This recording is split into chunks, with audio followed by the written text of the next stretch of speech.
잘 아시는 것처럼 기도는 영적인 호흡이기 때문에 기도를 멈춘다는 것은 죽는 것과 똑같습니다.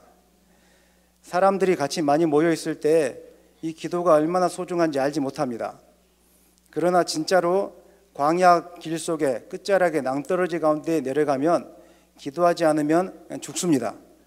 하루하루가 기도해야지 살 수밖에 없는 환경들이 생기기 시작하는데, 저는 3년 전에 2017년 2월 달에 세종시에 그냥 무조건, 왜 제가 세종시 내려가는지 알 수 없습니다. 그냥 무조건 내려갔습니다.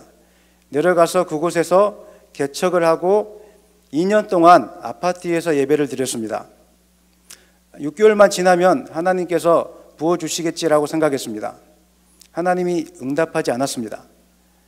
견디다가 2년 만에 하나님의 은혜로 20평짜리 상가를 얻어서 올 4월 14일 날 나와서 7월 7일 날 하나님께 감사 예배를 드렸던 것으로 제가 기억하고 있습니다. 교회를 하면서 가장 많이 생각났던 분이 바로 우리 최남수 담임 목사님입니다. 기도를 가르쳐 주신 분이 목사님이시고, 목사님이 이런 길을 갔겠구나, 이런 생각을 제가 많이 하게 되었습니다. 외로움의 길이고 무능력함의 길이고, 과연 나는 이것을 할 수 있을 것인가, 이렇게 고백할 수밖에 없는 길이었는데, 그럴 때마다 강대상 앞에 앉으셔서 기도하셨던 목사님 모습이 자꾸 생각났습니다. 그리고 기도하기 시작했습니다. 그랬더니 하나님이 저에게 많은 것들을 부어주셨습니다. 그 이야기는 조금 설교 중에 제가 또 나눌 수 있도록 하겠습니다.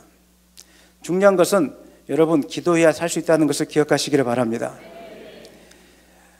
많은 분들이 개척을 하면서 다양한 방법들을 이야기해 줍니다.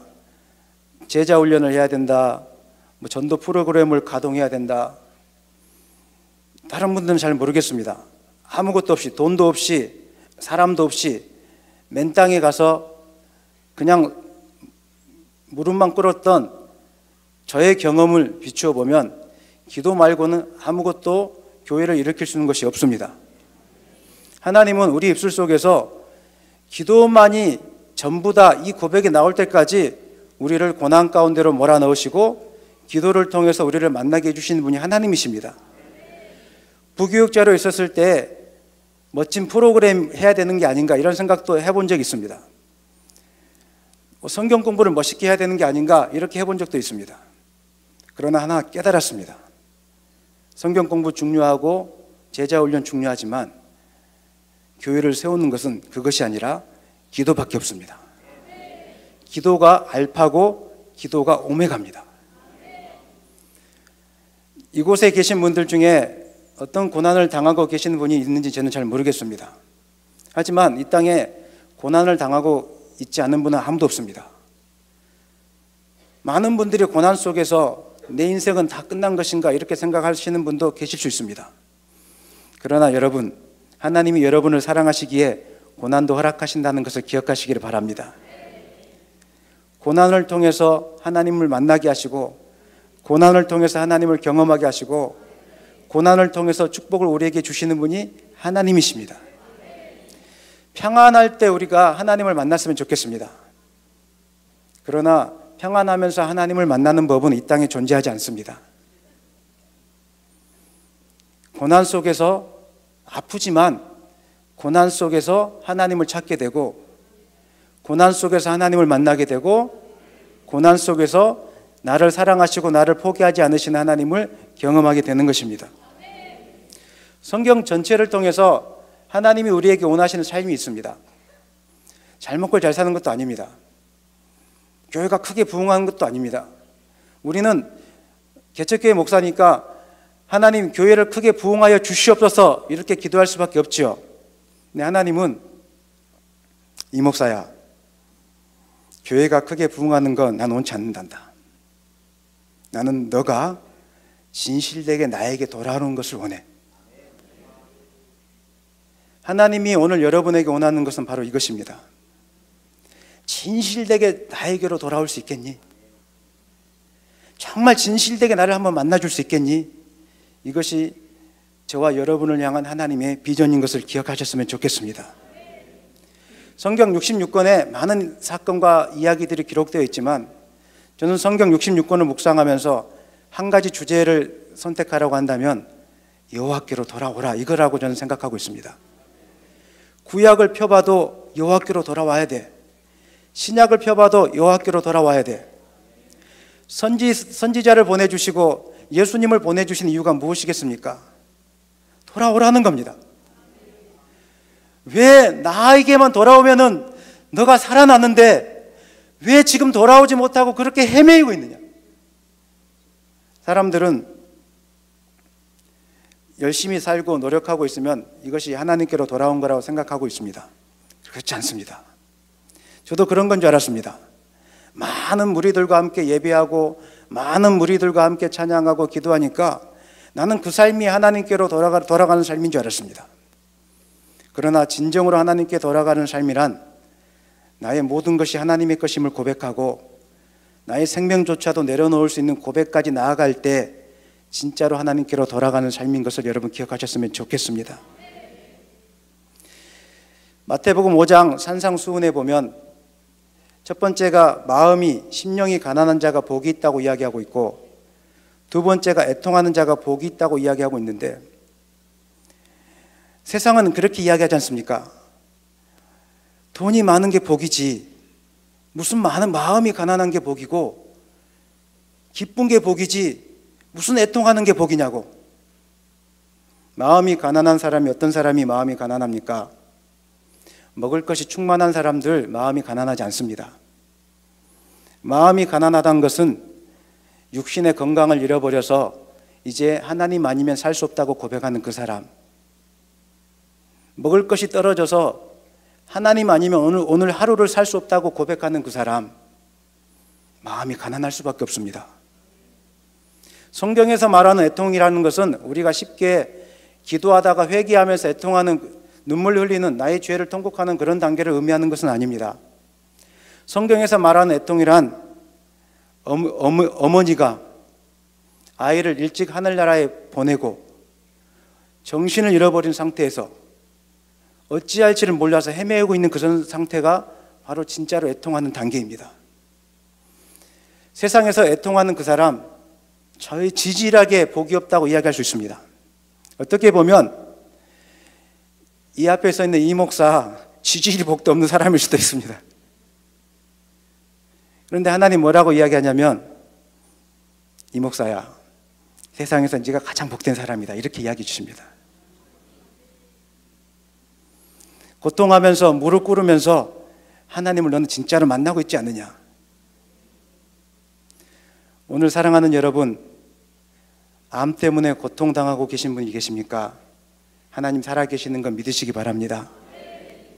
암을 치유를 위해서 기도해야 되지만 암을 통해서 하나님께로 돌아오기를 원하는 하나님의 마음을 깨닫기를 소망합니다. 가난 때문에 고통당하고 먹을 것이 없어서 지금 기도하시는 분이 계십니까?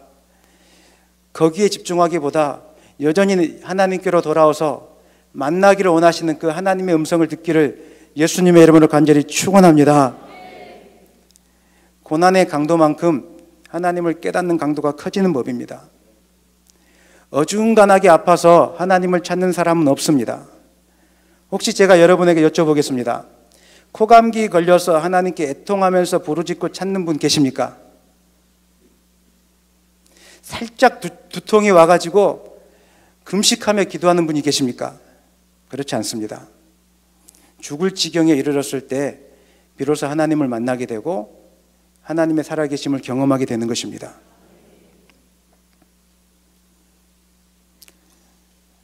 제가 오래전부터 알고 있는 한 자매님이 계셨습니다. 이 자매님이 암에 걸려서 여자의 그 중요한 기능을 하는 것들은 다 수술로 제거를 한 상태였습니다. 수술을 한 2번인가 3번인가 했던 걸로 기억나는데 제가 이야기해 주었습니다. 기도해야 살 수 있다. 저는 아프면 다 기도하는 것인 줄 알았습니다. 그런데 기도 훈련이 되지 않는 분들은 아플 때 기도하지 않습니다. 아플 때 뭐 하냐면 통곡하고 아파합니다. 그리고 인생을 나는 끝났구나 이렇게 생각합니다. 그럼 그 다음에 오는 마음이 있는데, 이제 그 다음에 무슨 마음이 오냐면, 나 이렇게 살다가 난 죽을 수밖에 없구나. 나 죽어야 되겠구나. 이렇게 하면서 사단이 확 사로잡습니다. 그래서 우리가 우울증이라는 단계까지 가게 되는데, 우울증은 내가 내 힘으로 할 수 없는 여러 가지 고난 속에서 있다가, 낭만 가운데 있다가 이제 어둠의 영이 내 가운데 사로잡는 그 단계까지 오는 것입니다. 사랑하는 여러분, 우울증 주님 앞에서 아무 병도 아닙니다. 아멘. 사탄 아무것도 아닙니다. 하나님은 크신 분이십니다. 10년 우울증 약 복용하신 분 다 치료가 되어집니다. 15년 우울증 약 복용하고 있어도 기도 가운데 회복이 되어집니다. 영적인 원리를 모르기 때문에 그냥 내버려 두고 있는 것입니다. 오늘 예수님의 이름으로 우울증이 떠나가기를 선포합니다. 불안함이 떠나가기를 선포합니다. 이 자매님이 이제 우울증이 심하게 찾아와서 저한테 전화가 왔습니다. 목사님, 암이 또 재발했답니다. 이제 저는 죽는 것밖에 없습니다. 자녀도 2명인데 재발했답니다. 어떻게 하면 좋습니까? 수술해야 된다는데 이제 수술을 하기 싫습니다. 그래서 제가 걱정하지 말라고, 하나님이 역사하실 거라고, 버스를 타고 3시간 동안 남쪽 나라로 내려갔습니다. 모여서 하나님의 역사하심을 간구했습니다. 기도할 때 그 자매님을 묶고 있던 사단의 영이 떠나가기 시작했습니다. 회개가 터져 나오기 시작하고, 하나님 앞에 하나님을 사랑한다고 고백이 터져 나오기 시작하고, 그리고 제가 이야기해 줬습니다. 사랑하는 자매요, 우리 기도하면 하나님이 역사하시니까, 하나님 앞에 아무것도 아니니까 끝까지 믿고 기도하자고. 그리고 그 자매님을 이게 말씀해 줬어요. 이제 제 마음속에 병원을 옮겨보라고 하는 거니까 서울에 있는 큰 병원에 가서 한번 진단 받아보시라고. 자매님이 그 다음날 마음에 이런 감동이 왔답니다. 여성 호르몬제를, 여성으로서 할 수 있는 기능이 없으니까 여성 호르몬제를 먹고 있었는데 이 약을 좀 끊어야 되는 게 아니겠는가 싶어서 그냥 과감하게 끊었답니다. 그리고 이제 큰 병원에 가서 검사를 받았는데, 검사 받다가 일주일 뒤에 연락이 왔습니다. 울면서 연락이 왔습니다. 목사님, 기적이 일어났습니다. 수술 안 해도 된답니다. 여성 호르몬이 나올 기간이 하나도 없는데 여성 호르몬이 정상적으로 나오고 있답니다. 물이 변하여 포도주 되게 하신 하나님이 오늘 암덩어리 같은 것을 변하여서 여성 호르몬이 나오게 하는 그 기간으로 만든 것이 아닌가, 이런 생각들을 저는 하고 있습니다. 시간만 주어진다면 저는 이런 이야기들을 많이 해드리고 싶습니다. 말기 암 환자 죽는다고 했습니다. 폐암이 14cm, 온몸이 전이 돼서 죽는다고 이야기했습니다. 하나님이 저에게 감동을 주셔서 기도해야 됩니다. 일주일에 한 번씩 8번을 쫓아갔습니다. 집에 쫓아가서 부흥회를 했습니다. 하나님 살려달라고. 8주차 되던 때에 이분이 삼성 서울병원에 가서 진단받고 왔는데, 목사님, 기적이 일어났습니다. 어떻게 암이 좀 작아지셨어요? 아니요, 목사님, 암이 사라졌습니다. 복수차고 온몸에 전이 됐던 그분이 8주 만에 암이 사라졌습니다. 청년 한 명이, 똑똑한 청년 한 명이 하나님을 젊었을 때 많이 부인했습니다. 어머니 권사님이 우리 아들 돌아오게 도와달라고. 정말 공부를 잘하는 청년이었어요. 근데 그 청년이 온몸이 하나님이 허물어지게 만드셨어요. 모든 장기 기능을 다 허물어지게 만드셨어요. 그래서 저희 교회에 3박 4일 동안 맡겨놨어요. 기도하고, 애야, 하나님 살아계시는데 하나님 역사하실 거야. 저는 병 낫기를 위해서 기도했습니다. 하나님이 병 낫는 것보다 더 큰 축복을 주셨습니다. 무슨 축복을 주셨냐면 그 청년이 하나님을 진실되게 만나기 시작한 것입니다. 수요 예배에, 저희 교회는 수요 예배에 사람이 없어요. 그냥 아내하고 저, 그 다음에 아이 2명 앉혀놓고 하는 거예요. 그 청년이 수요 예배 드리고 싶다는 거예요. 수요 예배 앉아 있는데 개척교회 목사가 얼마나 설교를 잘하겠어요. 그리고 사람이 있어야 설교도 좀 설교다워요. 사람이 없으면 설교하다가 그냥 빨리 접고 싶을 때가 있어요. 그날도 그냥 앉아서 준비 없이 그냥 하나님의 살아계심을 이야기해 줘야 되겠다 하고 있는데 하나님의 성령이 임하니까 그 청년이 울면서 계속 말씀 듣고 있어요. 저는 분명하게 무슨 제 설교를 들어보시면 아시겠지만 감동이 되는 거 그렇게 별로 없잖아요. 뭐 말을 그렇게 스토리텔링을 잘하는 것도 아니잖아요. 그냥 하나님 살아 계신다 이렇게 이야기했어요. 성령이 임하니까 계속 눈물 흘려요. 제가 민망할 정도로. 그러고 나서 끝나고 물었어요. 왜 울었느냐? 내가 잘못 설교했냐? 이렇게 하니까 뭐라고 이야기하냐면 아닙니다 목사님. 갑자기 마음이 뜨거워지면서 성령이 뭔가 임하니까 자기가 얼마나 인생을 헛살았는지, 자기가 얼마나 인생을 잘못 살았는지 그 다음부터 깨닫기 시작했습니다. 그것들이 생각나면서 괴수 중에 괴수고 죄인 중에 죄인인 것을 깨닫기 시작하면서 그렇게 눈물을 흘리면서, 사랑하는 여러분, 그 청년은 지금도 저에게 가끔씩 전화 와서 기도 부탁을 하고 있습니다. 몸이 너무 아프니까. 하지만 하나님 만나서 하나님을 원망하지 않습니다. 그냥 하나님은 살아계신다고 이렇게 고백하고 있습니다. 고난 속에서 하나님을 만날 수 있습니다.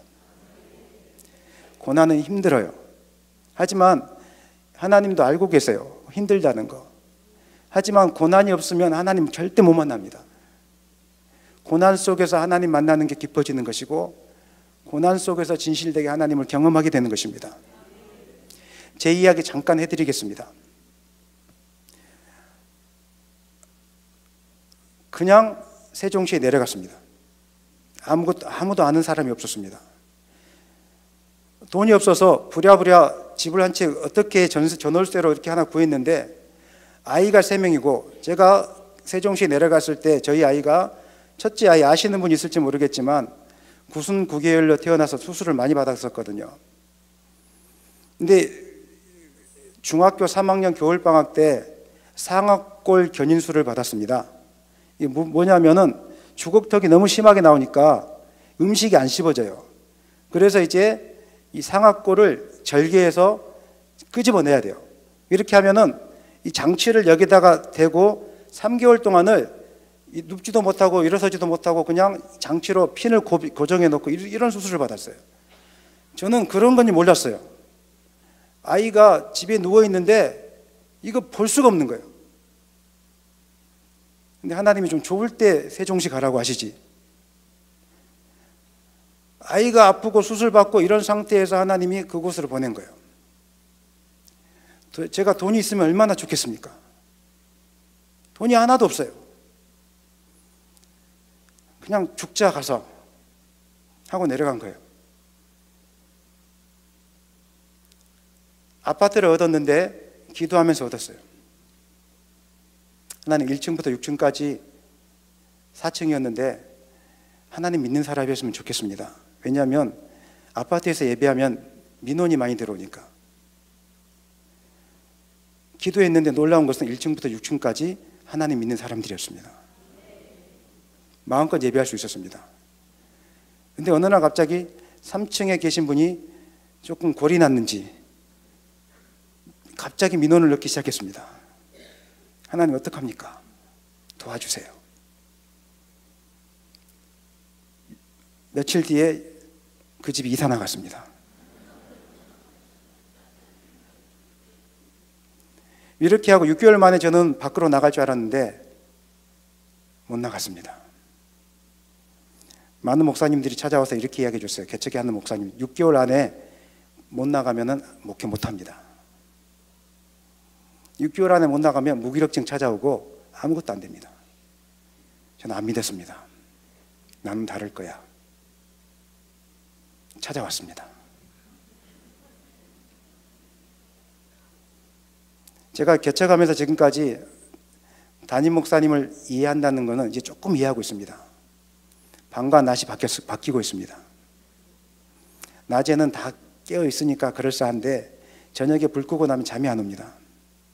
아이가 3명이지, 방법은 없지, 돈은 아무것도 없지, 어떡합니까? 하나님 도와주세요.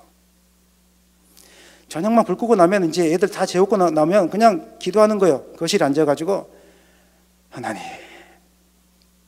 죽을 것 같습니다. 도와주세요. 이렇게 하다가 2년째 되던 해 제 의도와 상관없이 3개월 동안을 그냥 하고 있다 보니까 철학기도를 계속하고 있더라고요. 그리고 나서 때가 찼는지 하나님이 역사하기 시작했습니다. 어떤 천사를 통해서 어떤 분을 보내주셨는데 갑자기 오시더니 목사님 뭐가 필요하세요? 과감하게 이야기했죠. 보증금 3천만 원이 필요합니다. 그분이 감동받으셨는지 3천만 원을 내어놓으셨어요. 그리고 제가 들어가는 교회당은 기존에 개척교회 하신 분이 조금 더 큰 교회당으로 옮기면서 내어놓고 가신 교회거든요. 의자는 놓고 가셨어요. 저는 가정교회에서 2년 동안을 했기 때문에 마이크 뭐 이런 거 다 생각하지 않고 그냥 하겠다 하고 들어갔어요. 그리고 이제 기도하고 있었는데 한 전도사님이 저한테 전화가 오셨어요. 나이 많이 드신 전도사님이, 목사님 중요한 기도가 있습니다. 목사님 기도하시는 분이시니까 제가 부탁하겠습니다 하면서 3일밖에 안 남았습니다. 이 안에 해결돼야 됩니다 하고 3일만 기도했는데 주일날 밤에 연락이 왔습니다. 목사님 기도가 응답됐습니다. 그리고 이틀 뒤에 다시 전화가 왔습니다. 목사님 제가 운동하고 있는데 하나님이 제 마음속에 감동시켜 주세요. 강대상 하나 하라고 합니다. 저는 보면대 놓고 하려고 했거든요. 사실은 그게 중요한 게 아니었기 때문에. 근데 강대상 놓고 하라는 거예요. 하나님의 사인이라고 저는 느꼈어요. 근데 강대상 알아보니까 진짜 비싸더라고요. 저는 한 30만 원 하는 줄 알았어요. 제일 작은 게 한 100만 원은 해야 이렇게 하더라고요. 100만 원 하는데 괜찮으시겠어요? 할 수 있습니다. 저희 교회당에 그 강대상이 있습니다. 그 다음에 스피커는 저는 마이크 스피커 이런 거 전혀 필요하지 않았습니다. 왜냐하면 조금만 20평밖에 안 되니까. 그런데 옆에 있는 또 목사님들 오셔가지고 자꾸 스피커 해야 된다고 뭐 이렇게 마이크 해야 된다고 하는 게 살짝 알아봤어요. 인터넷상으로 살짝 알아보니까 제일 싸게 하면은 150만 원, 그래도 조금 갖추려면 500만 원이에요. 왜냐하면 개척교회 목사님들이 150만 원짜리 하면은 좋은데 처음에는 싸니까 나중에 앞에 계신 분은 시끄럽고 뒤에 계신 분은 안 들리고, 목사님 조금 더 크게 하면은 막 기청 나간다 그러고 끄자 그러고 이런 교회들이 많아요. 그래서 욕심이 났어요. 500만 원짜리는 해야 될 것 같은데 하면서. 근데 어떤 분이 이야기하는 거예요. 저질러주세요. 근데 저는 그런 믿음은 아니거든요. 하나님 어떻게 하면 좋습니까? 500만 원짜리는 해야 될 것 같은데. 놀라운 일이 벌어졌습니다. 통장을 어느 날 열어보니까 오래전에, 아주 오래전에 만났던 어떤 권사님이 통장에 500만 원을 넣어놓으셨어요. 세종시는 월세가 비싸거든요. 20평인데 월세가 부가세까지 포함해서 110만 원입니다. 그게 4년, 5년 전에는 150만 원짜리였습니다. 못 들어갑니다. 그래서 500만 원 생기니까 야, 월세 내야 되겠다. 갑자기 이 마음이 왔어요. 근데 기도하다 보니까 이건 월세를 위한 돈이 아니라 하나님이 스피커라는 돈이라는 걸 제가 깨닫기 시작했어요. 돈은 없지만 하나님 믿음으로 제가 내어놓겠습니다 하면서 마이크하고 스피커를 갖다 놨어요. 저희 교회에 한번 오셔서 어느 분이든지 설교 한번 해보십시오. 아주 좋습니다.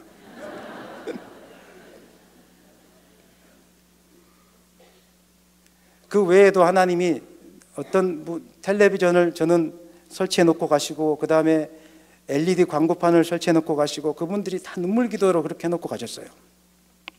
가장 마음이 아픈 것은 저희 교회 신디사이저가 비싼 게 있어요. 시가가 250만 원짜리입니다. 안 놀라십니까?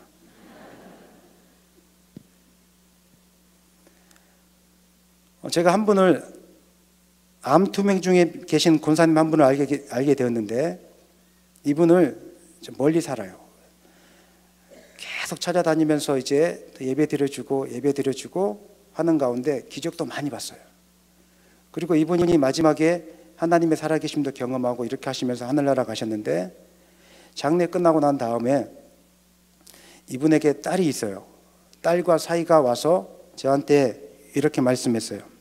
목사님, 저희 어머니가 유언을 남겨놓으셨는데, 목사님 상가 교회 나가거든 피아노 한 대 하라고 헌금을 하고 가셨습니다. 저희 교회에 있는 그 신디사이저를 볼 때마다, 권사님 저 예배 잘 드리고 있어요. 권사님 예배 잘 드리고 있어요. 하나님이 고난 중에 그것으로 끝내는 것이 아니라, 고난 속에서 하나님 만나게 하고, 고난 속에서 하나님 살아계신 거 보여주시려고 이렇게 역사하시더라고요. 사랑하는 여러분, 하나님 살아계신다는 거 기억하셨으면 좋겠습니다.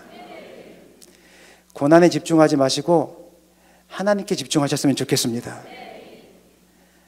다 아픕니다. 다 힘듭니다. 저는 제가 힘들다고 말하고 싶지 않습니다. 저 안 힘듭니다. 저보다 힘든 사람들 너무 많이 있습니다. 그리고 여러분, 두려워하지 마십시오. 하나님은 반드시 여러분 가운데 역사하실 것입니다. 하나님은 여러분 가운데 임하여 주실 것입니다.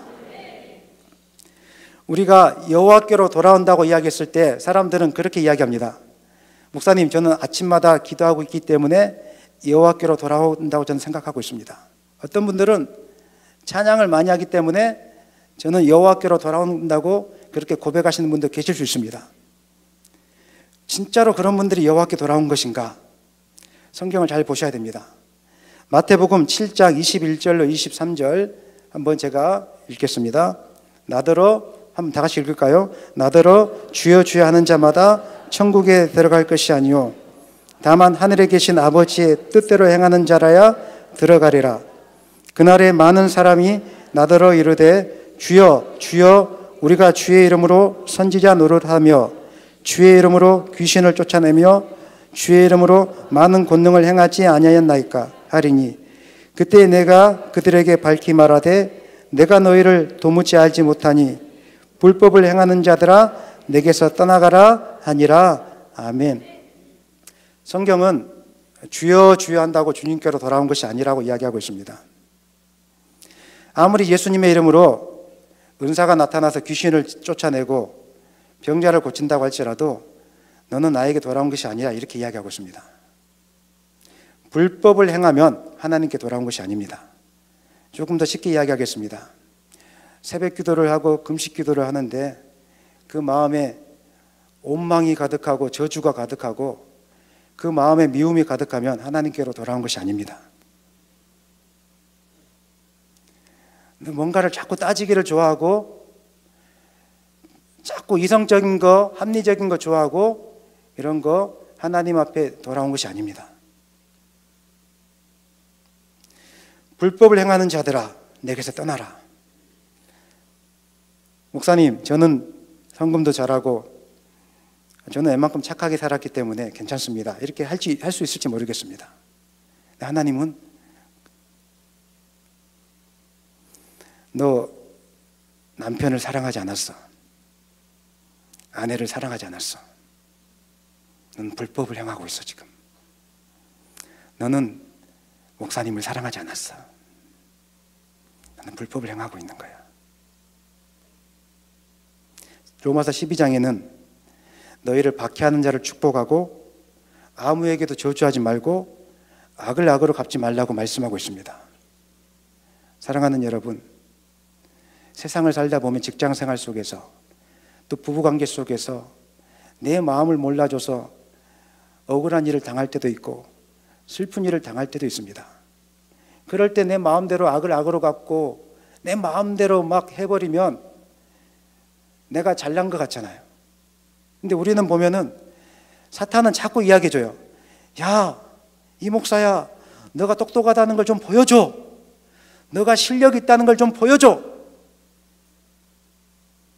그러면 하나님 나라에 합당하지 않습니다. 이거와 똑같습니다. 성전 꼭대기에 예수님을 세우고 성전에서 뛰어내려서 네가 하나님의 아들인 걸 보여줘. 이렇게 말하는 것과 똑같습니다. 힘들고 억울하고 속상한 일이 있을 때 사탄은 끊임없이 너가 실력 있는 것을 좀 보여줘봐. 너가 능력 있는 것을 보여줘봐. 이 말 듣고 뛰어내리는 그 순간에 여러분 죽습니다. 사탄의 밥이 되는 겁니다. 하나님 나라에 합당하지 않습니다. 아멘입니까? 힘이 들고 어렵고 억울하고 속상하지만 악을 악으로 갚지 말고 저주하지 말고 축복해주고 참고 기다리고 하나님 앞에 순종하면 하나님 나라가 여러분의 것이 될 것입니다.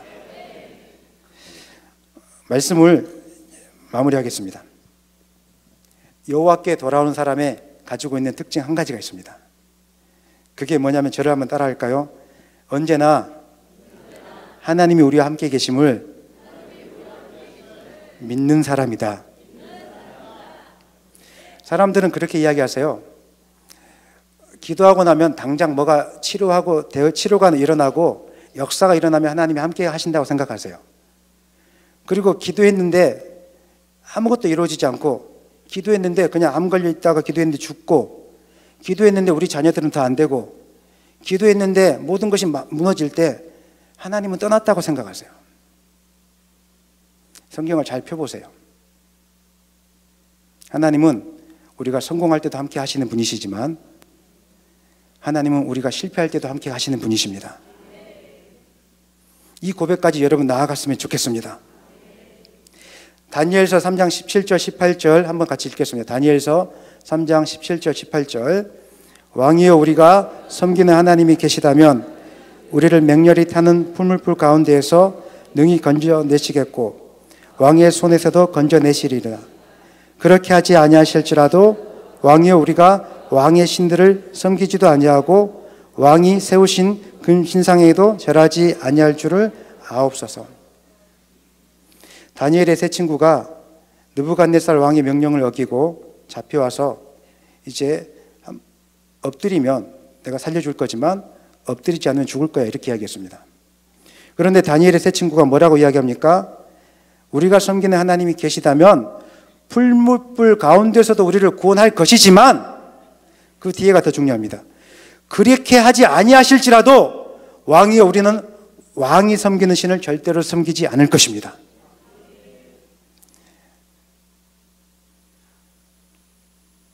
하나님, 개척교회가 잘 돼도 하나님께서 함께 계실 것이지만 그렇게 세우지 않을지라도 하나님은 여전히 나와 함께 계시는 분이십니다. 하나님, 700일 기도가 끝나가고 있는데 내 소원하는 것들이 이루어져도 하나님이 함께 계시지만 소원하는 것들이 이루어지지 않아도 하나님은 함께 계십니다. 이 고백이 나올 때 진짜로 여호와께로 돌아가는 사람입니다. 말씀 마무리하겠습니다. 기도한다고 당장 무언가 이루어지지 않을 수 있습니다. 그렇지만 하나님은 여전히 우리와 함께 계시는 분이십니다. 신앙생활은 나의 이기적인 목적을 위해서 하나님을 동원하는 것이 아닙니다. 반대로 하나님의 영광을 위해서 나의 모든 것을 내어놓는 것입니다. 전적으로 나의 모든 것을 내어놓으면 하나님께서 선한 것으로 채워주시는 분이십니다. 아브라함은 이삭을 바쳤을 때 하나님께서 양을 예비해 주셨고, 다니엘의 세 친구는 풀무불 가운데서 구원해 주셨습니다. 오늘 본문 요엘서 2장 13절 14절 말씀에서는 마음을 찢고 여호와께로 돌아오면 내가 재앙을 내리지 아니할 것이고 그 뒤에 복을 내려줄 것이라고 말씀하고 있습니다. 사랑하는 광명교회 성도 여러분, 하나님께서 축복해 줄 때 기쁨으로 하나님을 높이시기를 바랍니다. 하지만 뜻대로 이루어지지 않는 순간이 온다고 할지라도 하나님을 포기하지 않으시고 끝까지 붙으시기를 바랍니다. 그래서 천국에서 너는 진짜로 나에게 돌아온 사람이라고 인정받을 수 있기를 예수님의 이름으로 간절히 축원합니다.